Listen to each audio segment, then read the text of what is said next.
In this video, I'm going to show you how to get Stardust Source in Once Human.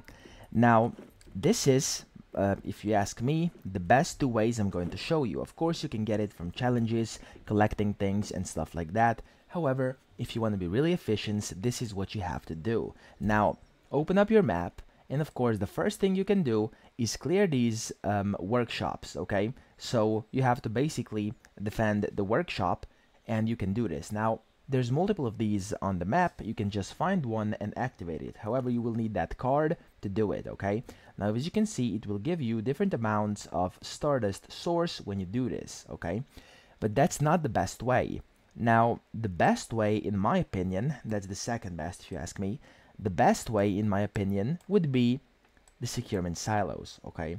Now, as you can see, it can drop Stardust Source, as it says over here. So it says obtained from extraction sites or securement silos.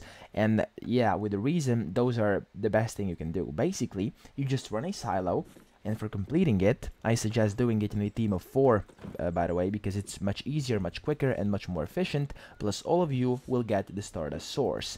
Now, what I wanted to say is that you want to farm that as much as you can, and you will get some Stardust Source after each and every single one of those completed silos. But what you will also get are different blueprints and legendary weapons that are already crafted. Now, as you can see over here, I have this weapon.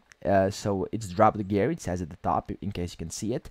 And what's good about this is that when you go to your disassembly bench, you will get, of course, a bunch of weapons you don't need. As you can see, all this got dropped, but I don't need it, I never use it. So, yeah, why have it laying around? What you can do is click Select All, and you will get a whole bunch of Stardust Source for kind of disassembling these items, okay?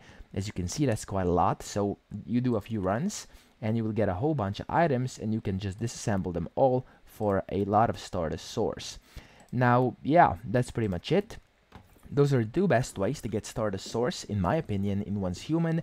I hope this video helped you out, and if it did, please subscribe to the channel and help me out as well.